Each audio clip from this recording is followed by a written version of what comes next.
Hey, it's Camo with the Nashville Access Show, presented by Sola's North Gulch Apartments, where taste matters. When there are some times that we get guests that we just think they're so cool, we want them back. In spite of that, we got Kendal Conrad again. Come on in. How you doing, Dylan? I'm good. How are you doing? Good. Come and have a seat. You were expecting what that an to be- introduction. you I were was expecting a glowing review. That's all right. That's Yeah, okay. don't expect anything here. Yeah. Great to have you back. Yeah, thanks so much for having me back. It was fun last time. Yeah, you're Yeah. looking a little more relaxed than when you were here last time. You're trying to make a good first impression. I was. You just don't care. Well, the first time I was promoting the single, Right. like, because it had just come out or was coming out or whatever. So, and it's like the first time, like, your viewers have seen me, and also, yeah, the first impression thing. Yeah. So it's like they've seen me, they've heard the first song, and they kind of know what I'm about now. And I went for a different vibe today. Yeah, it works. So, yeah, It still works. boots. Yeah, still boots. Yes. Pink. They're actually pretty cool. Yeah, they're Corral again. I think I wore Corral last time. Yeah, you did. But yeah, they make really cool like designs and things. Yeah, so Corral Yeah. endorsement. You're just screaming for endorsements today. You got your pancake pantry T-shirt. I on. know, it's whenever people like ask me, like, I'm in town, where should I go? And I'm like, you know, everyone's like, that's the tourist spot is Pancake Pantry. But I mean, it really is phenomenal. But I can't. hate when people mock it. It breaks my heart. I mock the lineups because people will stand for so long just to get pancakes. Have you had them? No, but You don't. What? You don't get a say then. But it's the same thing when like anything I see here. Like I'm Hattie driving B's? by- Yeah, I had Hattie B's, but I won't line up for that. I'm at an age where time is of the essence, and I'm Okay. not going to stand in line for something at all. That's nothing. Nothing. No, There's nothing you would stand in line for. very few things. Only to get tickets to your show, but I don't know if there'd be a line for that. I don't know if there'd be a line for that yet. that's why I But would maybe like to say eventually. You better years from now, if people start lining up, I want to see you in the line. Yes. But no, the other day I was driving by where the big angel wings are. Oh yes, and there's And there's a lineup for that, and I just don't. it's all for the gram. I don't understand it. Yeah. I just don't get it. Why- Cultural phenomenon. But I get angry sitting at red lights when there's nobody around, and it's like if I drive through this, a cop's gonna nail me. You know, just those things that are just. This is time. I don't want to waste time doing this. There's a song in this. There is. We'll write it. Have you ever written, or you just? No, I come up with ideas sometimes that get used, but no. Because that's like that, that whole thing. I'm sure it sounds like a Tim McGraw, Kenny Chesney type, Oh yeah, it doesn't kinda it? does, doesn't Wasting. it? They probably have a song like that. Yeah. Maybe not. I don't think I've heard anyone do anything like that. There's Doesn't got matter. there's It's gotta right be just about don't waste time, don't waste your life, something like that. something like It that. sounds like an old school. Yeah. So tell us about the song. You have reached a kind of a milestone with it today. So- Yeah, so today it hit over 100,000 streams on Spotify. And what's the name of the song? It's called "Come to Your Senses." Come to Your And it's not only on Spotify; it's But on Apple and Amazon, and I think it's on Google Play, all that stuff. So yeah, But but today on Spotify it hit 100,000, and Spotify has been putting it in their like release radar and Discover Weekly Wow. and those little playlists. So that's been really cool to see that. So, How did it make you feel when you woke up and saw that? well, I've been checking it like every day, like obsessively, like refreshing the thing and checking it and seeing how many people were listening, which playlists it's in, and I mean it's really cool. Yeah, it's super cool to hit a milestone like that. Do you So, feel like that's a step? You know? I know, I feel it on my face. Yeah, I mean for sure, and especially like those numbers. I feel like with the industry, they want to see people connecting with your music and listening again and playlisting it and like and sharing it and showing it to their friends. So the fact that 100,000 people listen to it is pretty cool, especially because you have to listen at least 30 seconds on Before it Spotify registers. before it registers. So at least they listen to at least 30 seconds of it. Yeah. 100,000 people. Yeah, they're not They going give, in. they give it a shot. They're not going in like a radio music director and hearing the first 5 seconds. Yeah. No. I mean, maybe I would have more plays if they did. If that did register. But no, so yeah, I mean, that's a huge, for the first single off of this EP, that's pretty cool. Excellent. So, yeah. Now you've got new music coming out. Right. Very shortly. Right. October 25th. Yeah. Halloween is my favorite holiday. Really? Yeah, so we're putting out my favorite song on the EP. Okay. And I know people are always like, I can't pick, my favorite song. They're like, songs are like children to me. That's crap. My favorite song is this song. Is this song that I'm putting out October 25th. It's called Leader of the Pack. Right. And I'm going to play it for you shortly. Good. But it's got like howling wolves and things, and it's just, I was just listening to it and I was like, this would be great for Halloween parties, werewolves, that kind of thing. Now, when you were here before, you were talking about how you are influenced by so many different styles of music, and you try and bring them all together, using drum loops and steel guitars and to make it your unique sound. How's that working out? So are people really kind of digging? Fans are digging it. Yeah. When I pitch it to people, they're kind of like, it's not that they don't like it. That's not it. It's they're not confused. They're afraid. They're afraid of it, I think. That's the word. It's like haggis. Yeah. Yeah. When you describe what haggis is, people are just, ew. But if you didn't tell them and you just said, here, eat Put it this, in front of them? Yeah. they would enjoy it. Yeah. That's a great analogy. So your music is like haggis. Oh, I don't know. Well, all right, fine, I'll take it, I guess. And it's a great analogy too, because haggis is a mixture of all sorts of things. We could use escargot or something, like snails, because I like that. You like snails? Yeah. You've had it, right? No. Escargot? No. Oh my god, it's so good. No bugs. No, I very accidentally ate a chocolate covered bee once. Accidentally? Yeah, because I know it was, here, have this chocolate, and then after you eat it, it's, oh, that was a bee. Okay. And how was it? It tasted like chocolate. It's probably very high in nutrients. Protein, I guess, yeah. And no honey, though. I was going to say, I hope it wasn't a honeybee. No. Those are like endangered. I think it's a special breakfast bee. Where'd you have it at? In Canada. Oh, I was going to say, that's really cool. Yeah. So my music's like a chocolate covered bee. That's better than anything's better than haggis. No, haggis is brilliant. So is escargot. Yeah, but it's not a good analogy for your music. The haggis thing is all these different things. There's oats. See, I'm not familiar, so I'll take your word for it. Yeah, there's all sorts of stuff. Oats and just onion and stuff all ground up. And it's essentially like meatloaf, except it's in a sheep's intestine, encased in a sheep's intestine. But it's like a sausage casing. It's like a Scottish thing, isn't it? Yeah, it is. Yeah. No, it comes in this casing, but you would just think if nobody told you, you'd think it's a sausage casing, I would try it. And it's really good. So that's the analogy for your music, because it's all this stuff all blended together, tied in one neat little package that is your EP. Yeah. And there you go. Yeah. There you have it. I just need to find someone in the business who likes haggis. That's okay. Yeah, it's hard to find here. Yeah.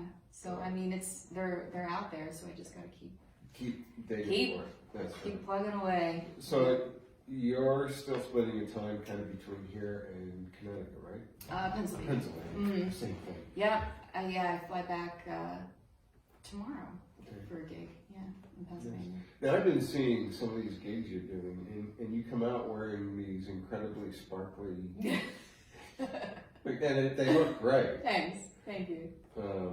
But it's like, you've really got the star look. Thanks. I mean, I want it to be where, like, if you saw me, I mean, this is a step up from like normal normal wear. I wouldn't like, go hang out in this outfit. But I always like to wear something like crazy when I'm on stage because it is a show, like performing. Well, it's called show business, so show is important. But I mean, like country music, like it's like boots and t-shirts and stuff. Oh yeah. Like this.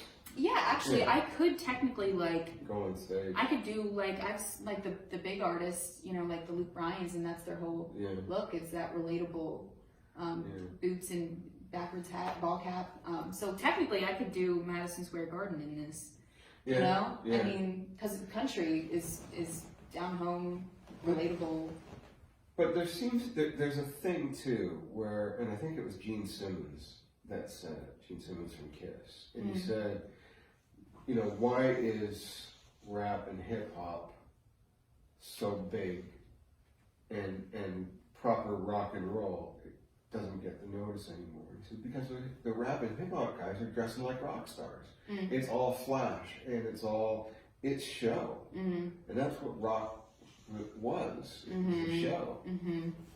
Yeah, that is interesting. So the idea of doing the show, I think, is great. Yeah. When I saw those, after seeing you in here for the first time, I didn't know what to expect when I would see you doing a show. And then seeing these pictures, and it's like, wow, she's nailed the show part. I mean, I wear. It's like we talked about before with the branding. It's all about the branding thing too. So it's like I like to wear like not necessarily lingerie type things, but like brasiers with like high waisted, sparkly like shorts, and then like I like the thigh high boots that are like glittery. I think I wore those with that Trace Atkins show.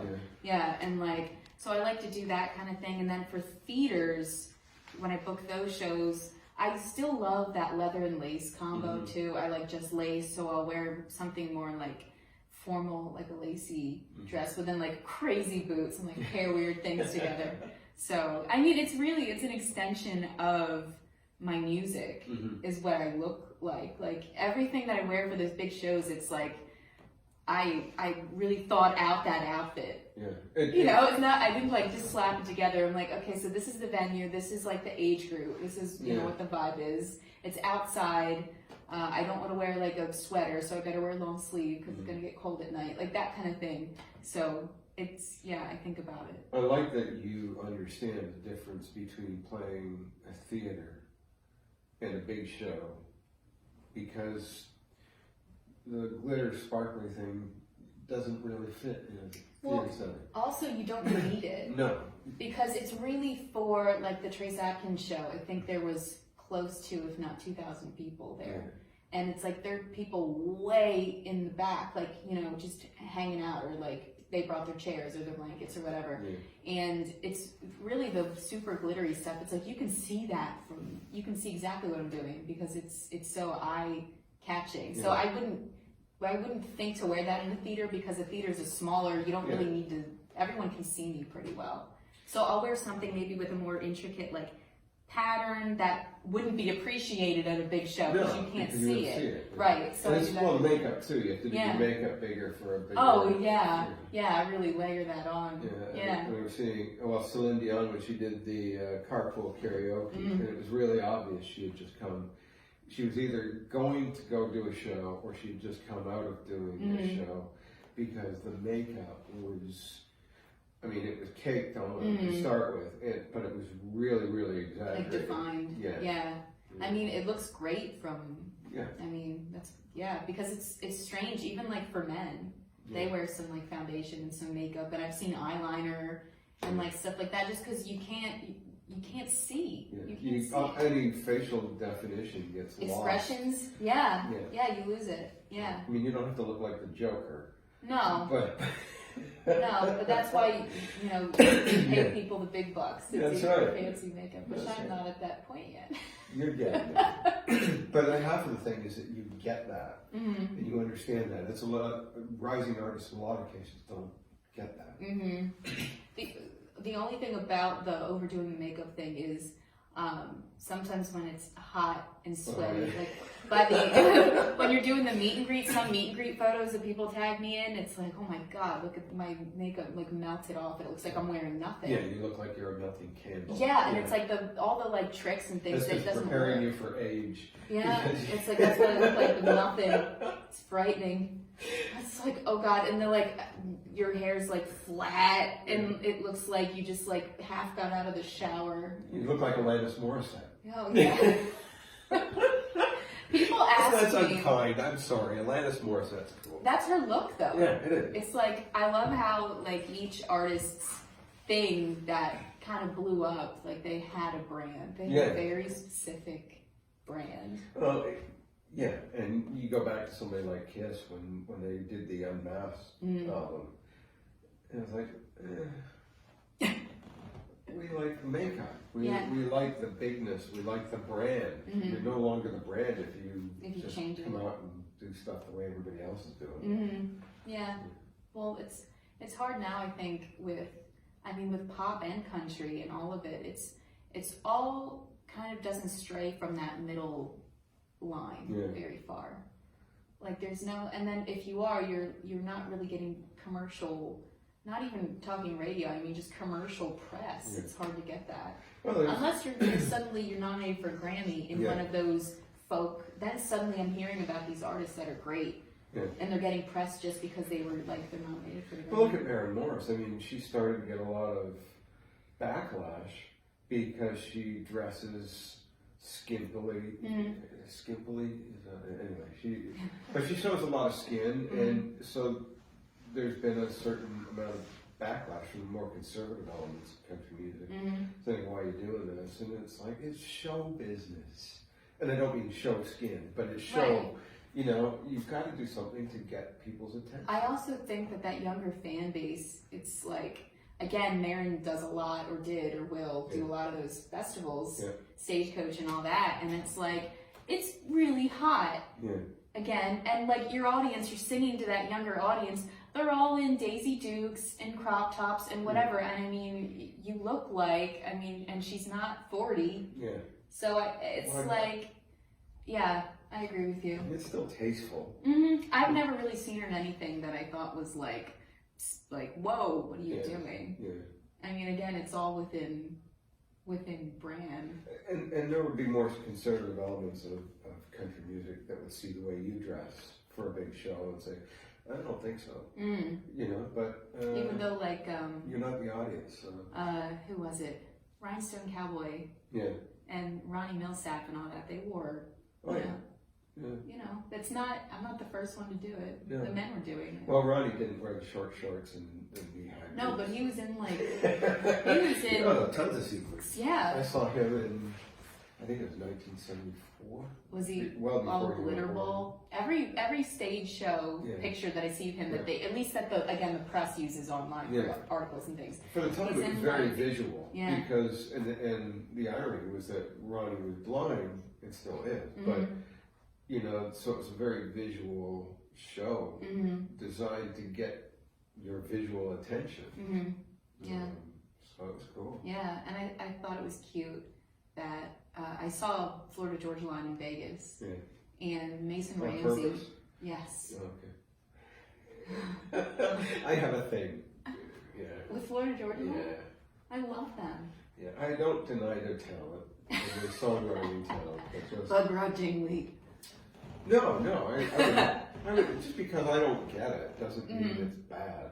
Yeah, I understand. But yeah, they're just. I'm not into the whole brand with them. I understand. But you know, they're intelligent business guys. They know what they're doing. They're great writers. They surround themselves with talented writers. Whatever. Yeah. You know, just because I don't like it or get it doesn't mean it's awful. But anyway. Yeah, let's go back to you. Mason Ramsey opened for them, and he came out in a like little rhinestone, like all bedazzled, sparkled like blazer, and like with his hat, and he looked fabulous. And his show was great for like being so young, and I was shocked. Cool. But so yeah, maybe it's coming back. Yeah, maybe. Yeah.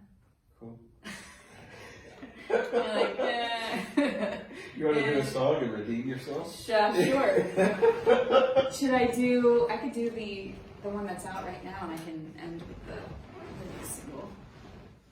All right, so this is the one that's out right now that just hit 100,000 in Spotify, and it's called "Come to Your Senses."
Strum in there. Yeah. You're watching Let it ring.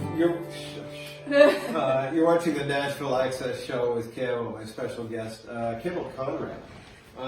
So you've had a busy summer, man. I can see it.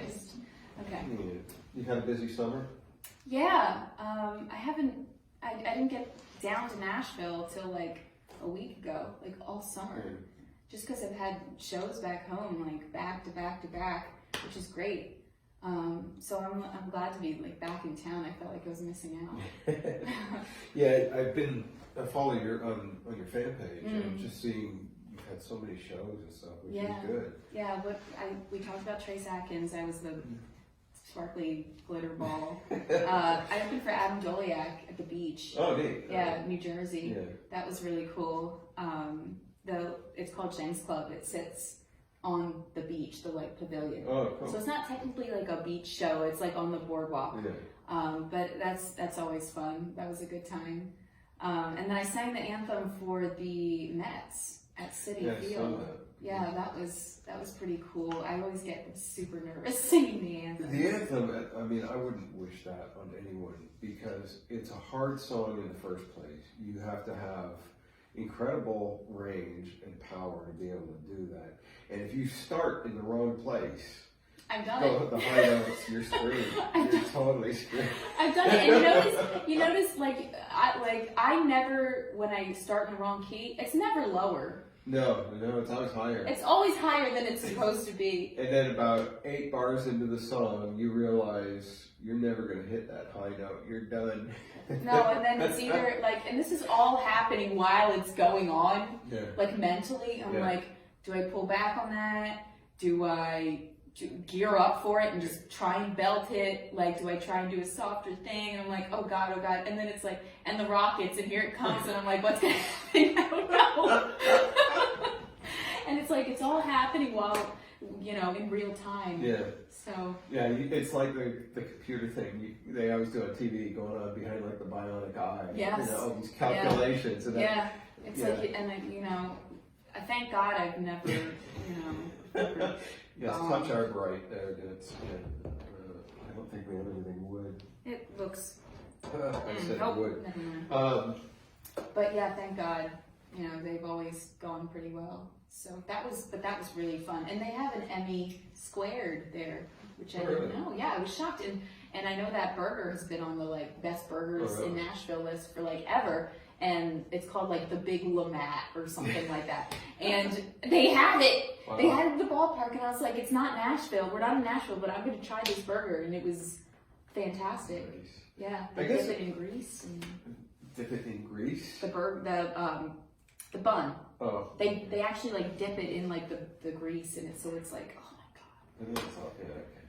We won't get into my neuroses. Really? No, because it's all about you today. Okay. So when you're playing the Northeast, I guess it's pretty cool because it's not a big difference or a great distance from Philly to Jersey. No, yeah, it's not. You can easily, within 2-3 hours, drive DC, Jersey, Wildwood, New York City. It's all kind of.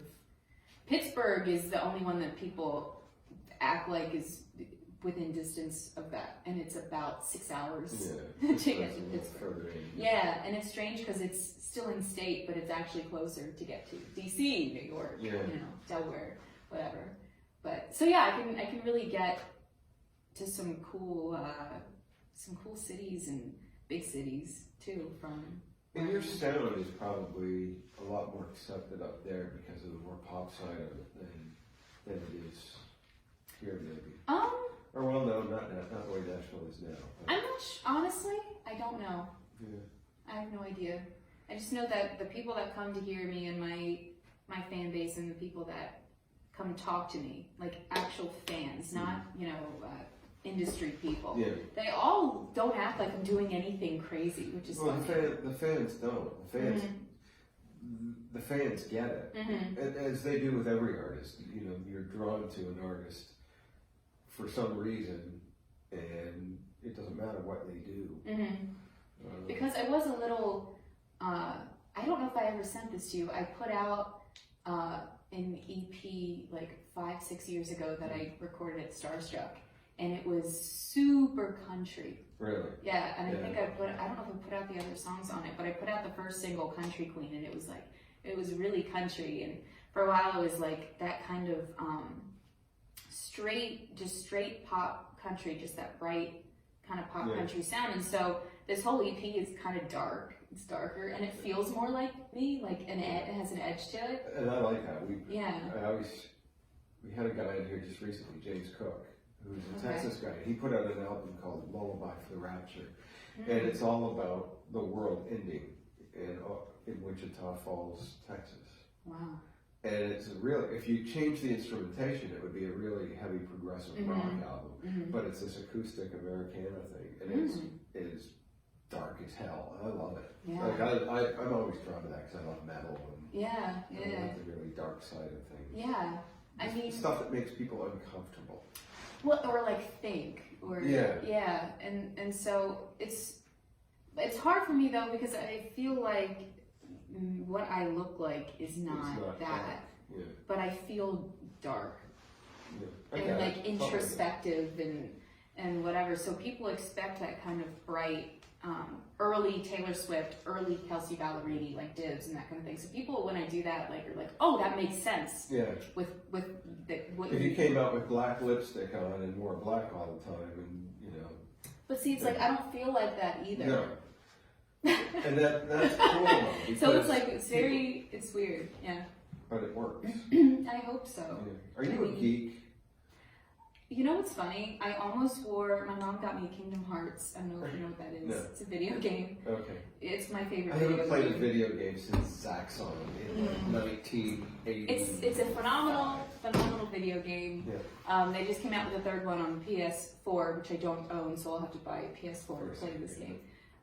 But I almost wore my video game hat, and I'm reading For Whom the Bell Tolls. Ooh, Hemingway. Yeah. And talk so, about dark. Yeah, only he just got to the cave in the beginning. I'm only a couple chapters in, but so it's like I'm a little bit of a geek. Yes. Yeah, for Whom the Bell Tolls is not a lightweight book. I don't like light usually. Like, you know, when you take that paper back to the beach, you know, that, you know, Harlequin, whatever. It's like, I've never done that. Yeah. And I know, like, looking at me, that's what I'm supposed to be into. We talked about this kind of before, but it's like I just never did. I read Cat's Eye, Margaret Atwood, before. Yeah, see, I'm not an Atwood fan. Really? Yeah, I've never really liked Margaret Atwood. Partially because which one did you read? Growing up in Canada, it's like Margaret Atwood is pushed it, and I never got her stuff. Margaret Lawrence, I liked. I don't know anything. She's really good. But I read a lot of Dickens. I love Really? I'm a huge Dickens fan. Partially because my family comes from Portsmouth in England, and Dickens lived in Portsmouth for quite a while. That's fascinating. So what's your favorite? Oh, Tale of Two Cities. Like that. I've read that one as well. Yeah, my least favorite is the Christmas one. Oh, really? Yeah. That's my Christmas least. Carol. Yeah, that's my least favorite. I really love Great Expectations. Yeah, that's a great book. Yeah. Anything by Dickens, I've already reread. Yeah. I need to read some more of him. My favorite is Tess of the D'Urbervilles, Thomas Hardy. That's probably one of my all-time favorite novels. Cool. I know. Yes, thank you. I like that gothic, Blithedale romance, Hawthorne, like all of that kind of, you know. I mean, some of it, like The Crucible, is kind of overdone now because it's pushed on you at school and like the plays and, you know. But it's like all that gothic stuff, I love. Gothic romance, I guess, is the genre. Wuthering Heights. You want to do a song? Sure. Actually, that's a great segue. Because this is like gothic country, right? Yeah, gothic. So this it's a new genre of country. Gothic. Actually, it's an interesting term. I should. We hit on something. So this is the song that I'm going to drop October 25th. Nice. It's called Leader of the Pack. I wrote it about trusting people that then betray you. Like out of nowhere. People that you just put all your faith into, and then they throw you to the wolves. But I came back the leader of the pack, so it's okay.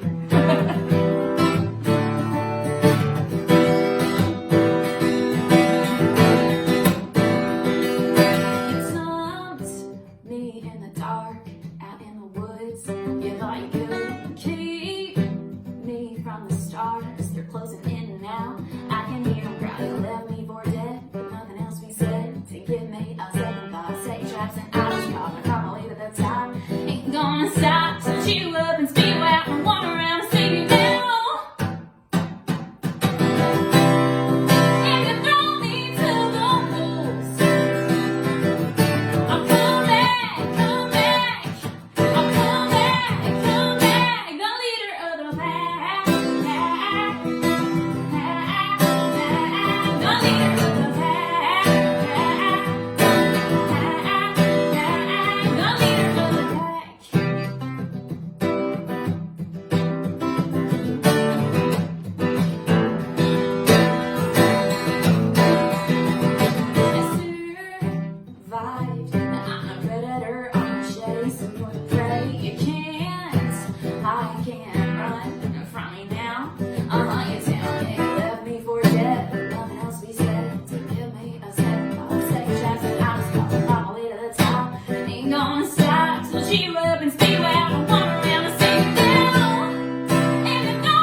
It comes out October 25th. Make sure you download it, stream it, buy it, whatever you need to do. Yes. We've got something new since we were here last. Uh-oh. It's Nana's cookie jar. What happens with it? This is where we do asked and answered. So our viewers have sent us questions. Oh, okay. And you get to reach in and pull out a question. I thought, I heard. Allow me. Oh, I'll okay, get the lid. okay. You just I thought there was going to be actual cookies in there. I got kind of excited. no cookies and no Nana. Do I read it? Do you read it? I can read it. Okay. You're the facilitator I'm here. the facilitator. This is from Sue in Ottawa, Canada. Ooh. What is your earliest recollection of music being a... I'm going to try that again. Okay. What is your earliest recollection of music having a significant impact on the person you've become? That's a deep question. The person I've become, Whitney Houston. My mom would play Whitney Houston all the time. She was a big Whitney fan. I was devastated when she died because I always wanted to meet her. But I heard, or read and stuff that her personality kind of changed in the end there from the drugs and everything. So maybe it's a good thing I didn't. They say never meet your hero. Yeah, so maybe it's a good thing because in my mind she's just larger than life. And her rendition of the anthem, I still kind of pull from my own, and just like that big voice, and she was just always classy on stage and with the gowns and just like very pure vocal. Just felt like she was like singing straight from the heart, which is a country music thing as well. But just her, I think she has the greatest voice of all time. So I still carry, all of the Bodyguard album and, even the My Love Is Your Love stuff. Like I've seen all of the live videos that have been uploaded to YouTube and kind of been obsessed with her since like I was, really, really little, like cassettes maybe. When, you put those in the little cassette player. So yeah, that's probably my earliest. And it's funny because it's like she's still my number one. Really? From when I was like a child. Wow. Yeah. The irony of the I want to dance with somebody, the reason nobody would dance with her was because she couldn't. She was a horrible dancer. Well, and I also think it's funny because it's we don't want to see you dance with a voice like that, and with a voice like that, why would you need to? Exactly. Yeah. That's your strength. That's a cool answer, Whitney Houston. That's the first time anybody's ever said that. Really? Yeah.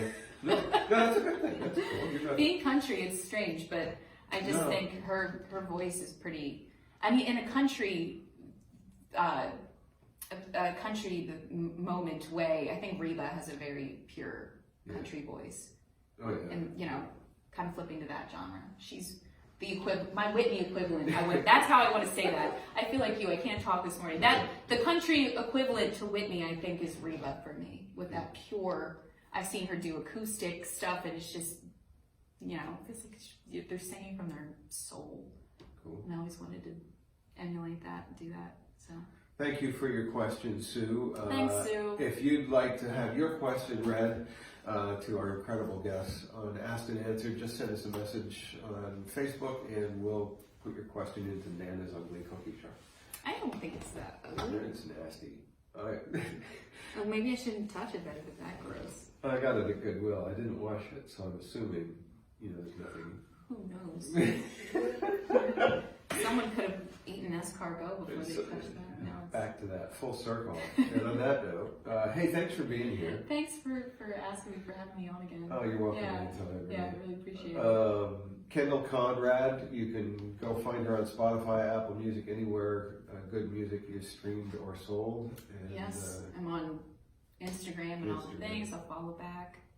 Yeah. And catch her show and see her sparkly shorts. And yeah, I should have some Nashville shows coming Excellent. up too. Well, let us know. Yeah. We'll tell people. Yeah, Okay. you should come hear me live. I will come hear you live. Yeah, that'd be fun. Cool. You can witness. Yeah. Witness the glitter in person. Witness the spectacularness. I don't know if it would be that big of a show for me to be hugely, wildly. Glittery. Yeah, but we'll see. I'll see what happens. Thanks for watching the Nashville Access Show. Kendal Conrad, my guest. Catch me every Sunday afternoon at midday on Chris Country in the UK, following the Bobby Bones Show, and every Thursday morning at 9:30 with Jody Crosby and John Wolfe on 88.9 Tamworth FM in Tamworth, New South Wales, Australia. We'll see you next time. Oh, my way.